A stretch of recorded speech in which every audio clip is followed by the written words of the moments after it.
Stephanie Sewell is an independent education consultant that works with families who are seeking guidance. Stephanie believes that each young person deserves and is capable of co-creating an educational path that works for them. Welcome back to the show, Stephanie. Thanks, Candace. It's a pleasure to be back. So, I thought this would be a perfect time to have you back because lots of moms are out there officially dipping their toes into homeschooling this year. And I thought it would be excellent to have you join me to share some of your best tips. So, what's your first one? The first one, usually the very, very first one is breathe. The second one that is really like 1A is homeschooling does not have to start on the first day of school. We feel there's this deadline and it's not there. That's so funny, that you say that, because I think that we are so used to this, school starts September, the day after Labor Day. But we forget we're on our own. If you're homeschooling, you're on your own schedule. So you could start now, you could start in 2 weeks, right? Totally. What's really important is to realize that there's this kind of mass energy around the first day of school. So you and your child, no matter how excited you are about homeschooling, are going to feel a bit on the first day. You'll see that school bus go by and think, oh my goodness. So it's really important to have something special planned for the first day of school. There's not back to school picnics, there's ice cream shops, there's camping trips. Do something special that marks that day.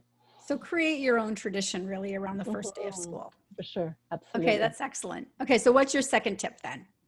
The second one is homeschooling does not equal do school at home.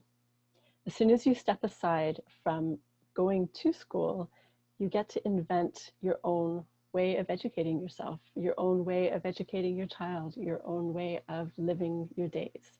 Even if you're in a province or state where there are specific requirements associated with homeschooling, you can still meet those requirements and be independent in your approach at the same time. Right. So you don't have to be confined to a desk, for example, right? You can move your classroom anywhere.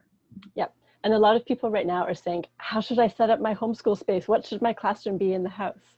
And for a lot of people, that works really well to have a space that's kind of dedicated. It's maybe a quiet space. But if your child is somebody who likes to lie on the floor and read a book, that can be one of their homeschooling spaces or their learning spaces because they are learning while they're lying there. So there's no stress to have the perfect space. Okay, so there's a lot of parents out there right now, and I feel they're probably stressing about this one a lot, is that they're not teachers. Yep, you do not have to be a trained teacher to be a successful homeschooling parent. Trained teachers are adult humans who love being with kids and want to help them learn. Their context for doing that is school. You're an adult human who loves your kids and wants to help them learn, and your context for that is home and your family. It's a completely different thing. You are an expert in how to do that. When it comes to the academic stuff, there are lots of ways you can move through that, lots of ways of seeking help, lots of ways of turning it over to your child and their intrinsic motivation. You don't have to be a trained teacher. Just trust your gut and love your kid. So what do you say to the moms who are out there right now then thinking they have to go out and get every gadget and gizmo and get their house set up like a regular school?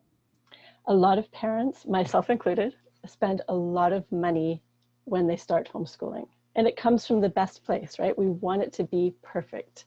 We want it to be wonderful. But really, it's almost like you want to force yourself not to spend any money at all for the first month, unless it's to sign up for an activity or maybe an online special interest class. Really, you can keep the cost to an absolute minimum when you're homeschooling, or you can spend lots of money on things that you'll use or things that you might not even wind up using. So there's a huge range of how much it can cost. Okay, great. So you have one last tip, and I think this one's probably the most important one, and that is what?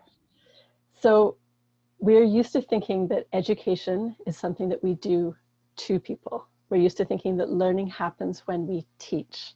It's not, doesn't have to be that way. Bring your child into the discussion. What's your child interested in? What do they want to learn?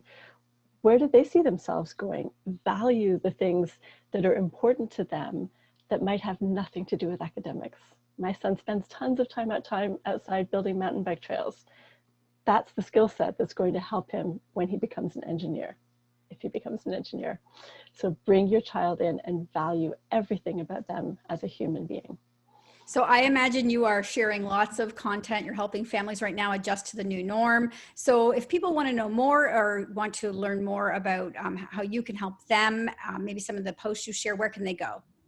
So they can go to my Facebook page, which is Stephanie Sewell Education. They can go to my website, which is stephaniesewell.ca, and they can get in touch with me. I book free 20-minute calls just to kind of have a little bit of a conversation and steer you into ways that I can help you, or let you know that you don't need my help because you're good to go, and give you a little bit of confidence in those 20 minutes. So do please get in touch. It's my favorite subject to talk about. Okay, and you help, just to clarify, you help kids with parents with kids of all ages, correct? Absolutely. And I also help kids themselves, particularly teens. I have a teen group that is really helpful for teens who are moving through a homeschooling journey. They need that community. They need to share their experiences. So that group's a great way if you've got teens who are just starting to homeschool now as well. Excellent. Thanks so much for joining me today, Stephanie. My pleasure, Candace.